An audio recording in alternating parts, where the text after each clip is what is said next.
Hello, good day, YouTube, Instagram, and all other social media sites. How's everybody doing? Name is Calvin Moore, and I'd like to thank you for joining me next 20 minutes as we go over everything that is real estate investing. I am extremely excited about today's episode just due to the fact that we are going over sales and what we need to know as investors when it comes to the selling practices of our properties by professional real estate agents and brokers. So stay tuned, grab your pencils, your papers, everything you need to do so we can take notes, so we as investors know and understand the selling practices of properties and what we need to look out for. And again, welcome to Everything Real Estate Investing. So one of my main guys, Marcus Lemonis from The Profit, he's like a mentor to me, but he always talks about three major things that we as business owners always need to take in consideration. One is people. Two is the process, and three is the product. People, process, product. Those three things make for an excellent leader, an excellent CEO, an excellent captain of industry. You know what I'm saying? So what we're going to talk about right now, we're going to talk about the process of selling our properties. So let's go over right now the real estate agent. Okay, so before we get started about or trying to find that proper agent, let's get a disclaimer out of the way first. And the disclaimer is this: most agents, most salespeople in general, they do not know how to sell. Okay? Sales requires a certain amount of nuance, a certain amount of psychology, a certain amount of je ne sais quoi in order to get the potential customer or client to sign on the line that is dotted.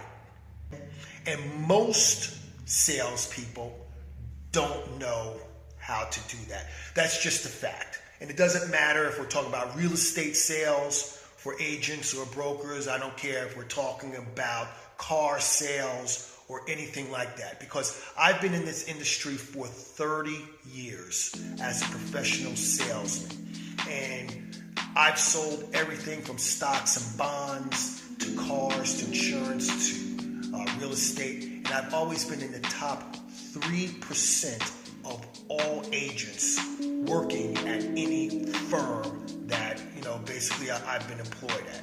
So I know what I'm talking about when it comes to selling, but also more specifically the numbers, okay? We as salesmen, we have something called the 80-20 rule, okay? If you don't know what that is, look it up, the 80-20 rule.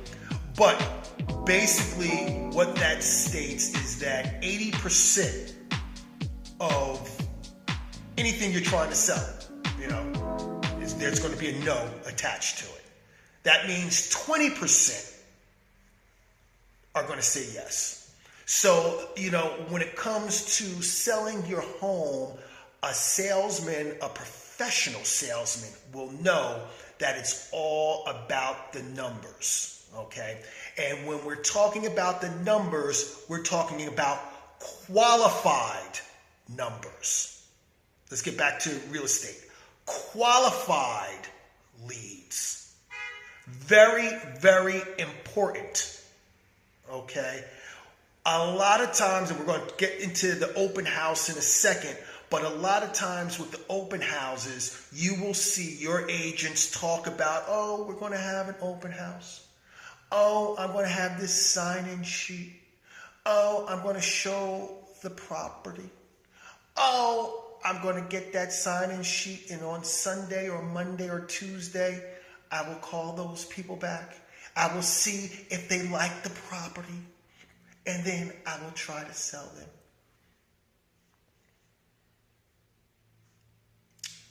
No, no. A sign-in sheet does not prescribe true qualified leads. Okay? What you need to do as investors, we have to understand the process of getting a qualified lead. Okay? So I don't want, like I said, this is a disclaimer. I'm not here to trample on, the this real estate industry as it comes to agents and or brokerage firms. But they know what their turnover rate is. They know who the proper or the big dogs are who are selling versus those who are getting complacent and despondent and then just walking right out the door. So let's go over finding an agent, qualifying that agent, because we have to qualify as well as investors, making sure that they're doing the open house properly, getting qualified leads in order to start a bidding war, which will then come around to selling our property quickly, professionally, with a smile on our face and love in our hearts. Okay, so finding an agent and what we need to do. Very simple. Just go online, pop in into your search engine, whatever you use. I'm not going to mention any names because they're not paying me yet to sponsor them on our webcast, on our YouTube channel. So, I'm not going to mention any names.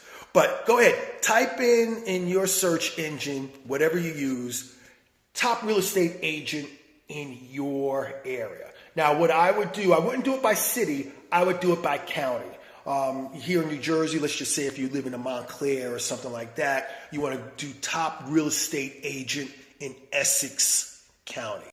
You will then see a lot of names pop up. Some of them will have pictures. Others will not only have their pictures, but obviously their contact information. They'll have stars. But what you really want to do, you want to look at the number that's by their name, because that number will basically tell you how many properties they sold within the last year. So finding an agent is relatively simple. Okay, so let's start speaking about the interview process for a real estate agent. First, we have to understand we are going to be interviewing a minimum of 7 to 10 different real estate agents.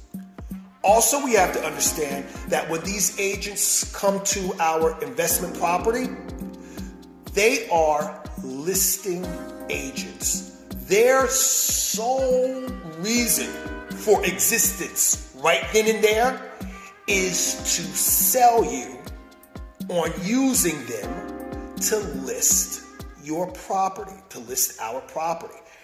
That's their sole purpose for being, their raison d'etre, their reason for being. So if we understand that, we can use that basically to our advantage. And by letting them know that you are one of maybe 10 different agents that you are interviewing. And the reason why we are interviewing so many different agents is because we are looking for that right agent to sell our property. Now, let's go over something really quick, and it's going to sound a little bit weird hearing this. Do not choose an agent that you like the best. I know that sounds weird. Not to, Kyle, what are you talking about? Not to choose the agent that I like the best. Because the agent that you like the best, that you have the most rapport with, that you would go out to the movies, maybe go check out a game, they seem to be a great person, whoever they are, they might not be the best person to sell the property. They might not be the best salesman you've met. Okay, does that make sense? I mean, so many great salesmen have come to, my properties, and I just can't stand them. They talk blah blah blah blah blah blah blah blah blah. They can seem a little abrasive, or they can seem a little too shy. But at the end of the sale, I have a pen in my hand and they are asking me to close. They have a contract in front of me, and I can't help but say, look at these, they're selling me. Now, I've been in sales, like I said, I've been in sales for over 30 years, and they're selling me. That's what I like. Not the fact that, I had the best rapport with them. Not the fact that they could be, a little abrasive or a little, shy. But the fact that they are continually asking me for the sale. They are continually closing me. So that's what you want. So again, not necessarily the person you like the best, but the one who sells the best. So let's go over what to look for in that agent. Okay, so some agents are going to come to your investment property basically stating that they're part of a team, while others are going to come to your property and say that they're working solo, that they just work by themselves. Usually the agent with that top number, or that high number that they've sold 60, 70, 80 properties within the past 365 days versus that other top agent who's only sold 16 or 20 properties in the past 365 days. Again, one represents a team, the other one works by themselves, okay? Let's talk about that team member really quick. That listing agent who works for the team and that you've built a rapport with, and that they're continually closing you during their sales pitch to you, that person, you have to understand that once you sign their team, when it comes to the open house, that listing agent might be there once, twice for an open house. After that, it's going to be other people within the team. Warning, your spider sense should be tingling right now, and I'm going to tell you why. Because even though that listing agent knew how to sell, and that listing agent knew what buttons to push, and he put that pin in front of you and he had that contract ready, that does not mean that the people within his team or her team knows how to sell as well. So you have to stay cognizant to that fact, and you also have to basically tell that team member, if and when I choose you, I want to be able to speak to your entire team, because I know your teammates, your team members will be coming in for open houses as well. And I have to understand that they know how to sell just as good as you. Because just like that old adage about a chain, the chain is only as strong as its weakest link. Same thing with a selling team. That sales team is only as strong as its weakest team member. Now, let's talk about that solo agent who's coming into your home with only 12, 13, 16 sales. And they're basically selling themselves, and they're saying that, hey, they're not part of a team. They don't need a team. They like selling, basically 2 houses, 3 houses a month, and they're doing it all on their own because they are master salespeople.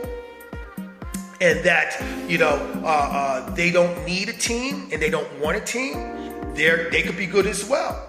Just as long as, again, that they're putting that pin in front of your face and they have that contract ready, and you feel as though, hey, this person is swaying me in such a way I don't even see it coming. They're not banging me over the head, but by the time they're finished, I have a pin in my hand somehow, some way. You know what I'm saying? So that is what you're looking for with that solo person. But again, even with the solo person, you have to ask them this. If and when I choose you, how many open houses will you be committed to? Because I know you can't do every single Sunday at my house. You're going to be bringing in other agents from other offices to perform open houses. And that's fine. That is fine. Don't take it as a smack in the face if an agent that you've signed with is not doing your open houses continually. Because what needs to be done and what happens is that new blood needs to come into your home. New agents need to come into your home with their clientele. You see what I'm saying? So don't get all upset that that this agent promised that they were going to be doing this and they're not there, and I got people walking through my home, my investment property that I don't even know. That's fine. Like I said, it brings new blood. It brings a new sense of momentum to the sales process. So these are things that we need as investors. But what we don't need is somebody who doesn't know how to sell. So if that solo agent is telling you that, yes, somebody from a different office is coming in, you want to see them at your investment property prior to that Sunday's open house. So you can also interview them to see if they know how to sell. You want to see them give an open house to you prior to Sunday. And then if they don't know how to sell, I'll tell you about that in a second. We'll go over that in a second. Okay, so we've talked about finding an agent. We've talked about interviewing 7 to 10 agents. We've talked about that team agent versus the solo agent. Now we get to talk about probably one of the most important pillars in this entire sales process, the selling process, and that is the open house.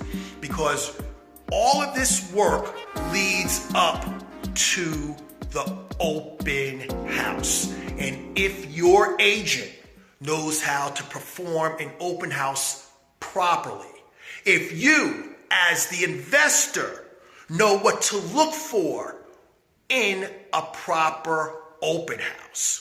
So let's go over that right now. Okay, so we already told our agents that the last thing we want to see is something like this at the end of an open house.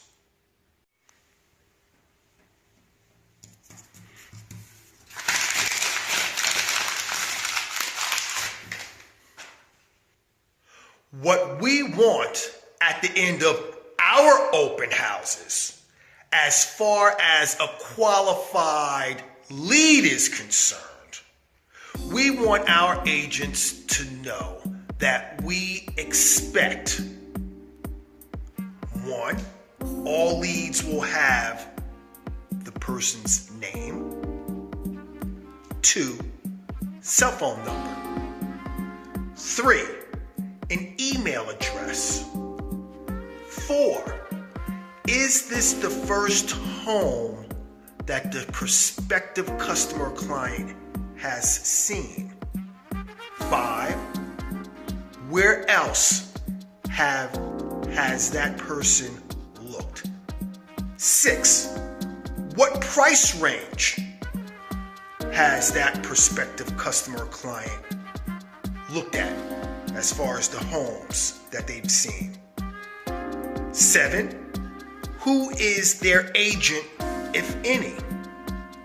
8, have they been pre-qualified for a mortgage? And if so, with whom and who is their mortgage broker? 9, what is their yearly salary? And also, where do they work? 10, what is their FICO score?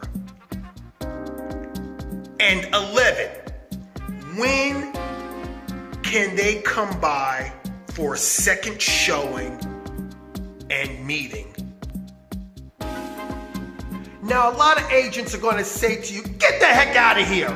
There is no way I can get all of that information, nor do I feel comfortable getting all that information from a first showing. How in the world can I do that? And you know that person's not a professional salesman.